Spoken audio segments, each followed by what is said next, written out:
If you're still trying to follow the 50-30-20 budgeting rule that your parents told you about or you saw online, then I've got bad news for you.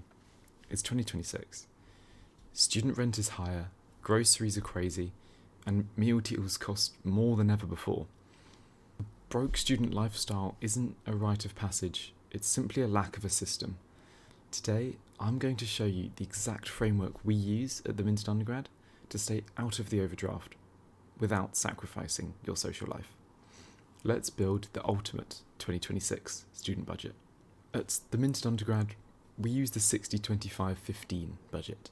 It's realistic, it's sustainable, and best of all, it works. The old rule says 50% for needs, 30% for wants, and 20% for savings. But let's look at the maths for a second. If your maintenance loan, or the income you get each month, is £1,000 and rent is £550, then you've already blown that entire category on one item. The budget has simply failed before you've even stepped foot in Aldi. This is why students get frugality fatigue and quit budgeting so early on. We need a system built for our reality, not one for 30 years ago when university fees were nothing.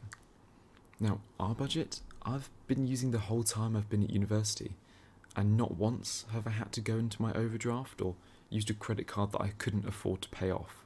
The first part of this blueprint is the 60. It's the essentials. Think what you need to survive. Rent, your phone bill, anything that doesn't change in price month to month.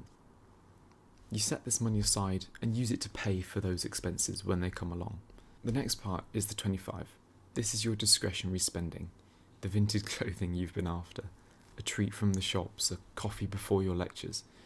This 25% allows you to spend guilt-free on the non-essentials and still enjoy your time at university. Now, my favourite part of this strategy is what we like to call the Minted Fund.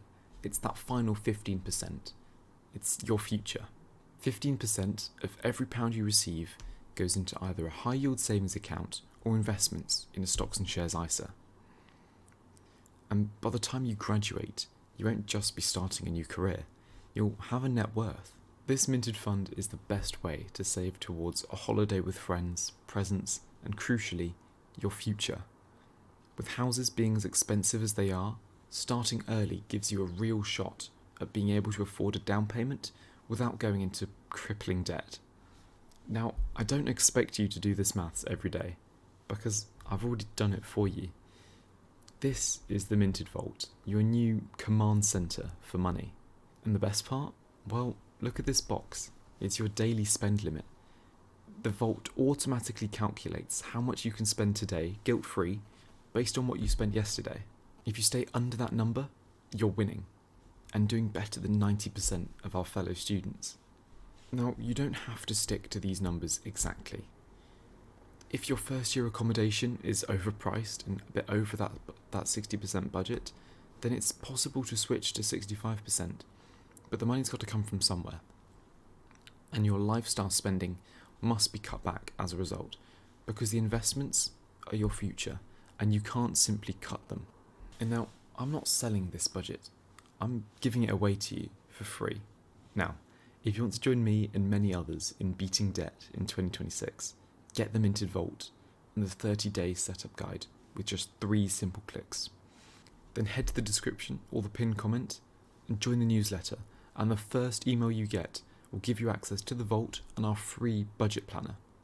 Now, there's no pressure to keep subscribed once you have access to the Vault, but each month we will be posting updates, so if that does interest you, then be sure to stick around.